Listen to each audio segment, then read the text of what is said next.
श्री जी, कर्म और भाग्य में क्या संबंध है? कर्म और भाग्य एक ही है। तुम जो कर्म करते हो उसका जो फल होता है वो तुम्हारा भाग्य।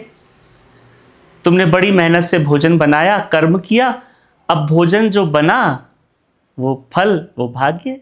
तुम्हारे किए हुए कृत्य का ही जो फल मिल रहा है वो तुम्हारा भाग्य है, और अलग से कुछ नहीं है। भगवान ने कुछ नहीं बनाया ऐसा भाग्य करके।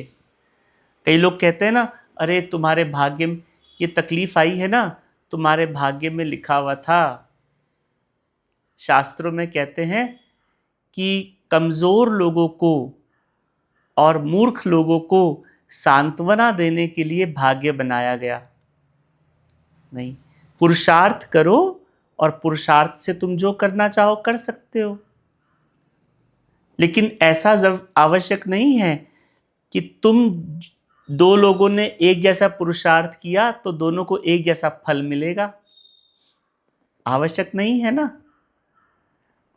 क्योंकि जो कर्म है, खाली कर्म काफ़ी नहीं है। कर्म के पीछे का भाव, कब कर्म के पीछे का संकल्प, कर्म कब के पीछे करने का तुम्हारी दृष्टि, दृष्टिकोण, बहुत सारी चीज़ें मायने करती हैं।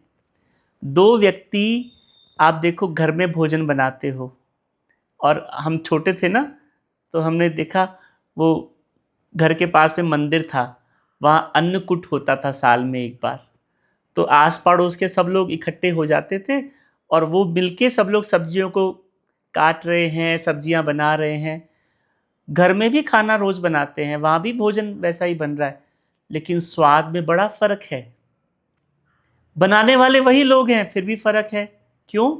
बनाने के पीछे का तुम्हारा भाव, बनाने के पीछे का तुम्हारी संकल्प, तुम्हारी दृष्टि, बहुत सारी चीजें मायने करती हैं।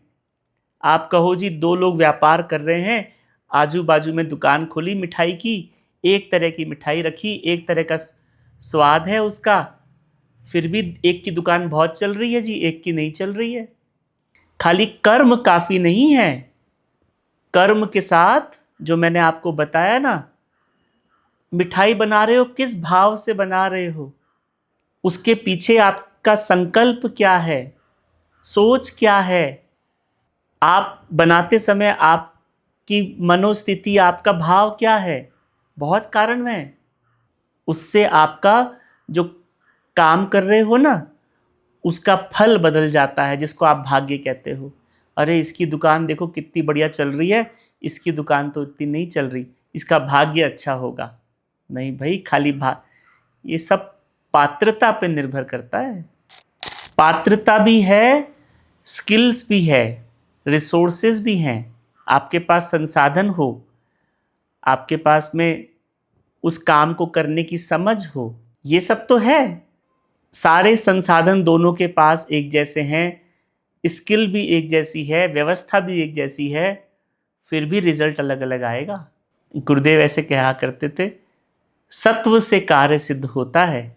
जब आपके भीतर सत्व का मनोदशा होती है, विचार शुद्ध होता है, भाव अच्छा होता है, तो कर्म का फल बदल जाता है। तो इसीलिए कहते हैं, भगवत गीता में श्री कृष्ण ने कहा, गहना कर्मणो गति। ये कर्म की गति बहुत गहन है, तुम बुद्धि से समझ नहीं पाओगे इसे। एक व्यक्ति राजा के घर पैदा हो गया, एक व्यक्ति भिखारी के घर पैदा हो गया, एक व्यक्ति ज़्यादा कुछ प्रयत्न नहीं करता फिर भी उसको बहुत मिल रहा है, एक व्यक्ति ने कुछ खास विशेष कर्म नहीं किया, एक व्यक्ति ने कुछ खास विशेष कर्म नहीं किया, उसको बहुत मिल रहा है, एक व्यक्ति बहुत दिन रात मेहनत कर रहा है, कुछ खास नहीं मिल रहा उसे। क्या ये भाग्य है? नहीं, भाग्य के अलावा बहुत कुछ और है भाई। तुम्हारी सोच जो है तुम्हारा जीवन का निर्माण करती है। परिस्थितियों को तुम किस तरह से ग्रहण करते हो, किसी ने तुम्हारा अपमान किया, कुछ गलत, किसी से कुछ गलतियां हो गई, उन चीज़ों को तुम किस तरह से लेते हो, तुम अपने भीतर कितने सच्चे हो काम करने के प्रति। तुम काम कर रहे हो तो तुम्हारे साथ के जो लोग हैं, एम्प्लॉयज़ हैं, तुम्हारे कलीग्स हैं, तुम उनके लिए क्या भाव रखते हो, बहुत सारी चीज़ें कारण बनती हैं। इसको एक और ढंग से देखा जा सकता है, कुछ चीज़ें तुम्हारे हाथ में हैं और कुछ चीज़ें तुम्हारे हाथ में नहीं हैं। जो हाथ तुम्हारे हाथ में है उसे तुम कर्म कहते हो, जो तुम्हारे हाथ में नहीं है तुम उसको तुम भाग्य कहते हो। अब बाहर अगर बारिश हो रही है, तुम्हें कहीं जाना है, तो बारिश को रोकना या बारिश को लाना तुम्हारे हाथ में है क्या? नहीं। तो तुम कहोगे ये भाग्य है। पर बारिश में भीगना है या नहीं भीगना है, छतरी लेनी है नहीं लेनी है, ये तो तुम्हारा कर्म हो सकता है। तुम्हारी लंबाई, आज तुम 25 साल के हो गए, अब तुम्हारी लंबाई नहीं बढ़ेगी, तो तुम्हारी जो लंबाई है वो तुम्हारा भाग्य हो गया। अब वो तो कभी नहीं बदल सकता। पर तुम्हारा वजन, तुम्हारा मोटापा या तुम्हारा पतलापन, वो पुरुषार्थ तुम्हारे हाथ में है कि नहीं है? कुछ चीज़ें हमारे हाथ में हैं, कुछ चीज़ें हमारे हाथ में नहीं है। सामने वाला तुम्हारे पे क्रोध कर रहा है, ये तुम्हारे हाथ में है? नहीं, तो इसको तुम भाग्य मानो।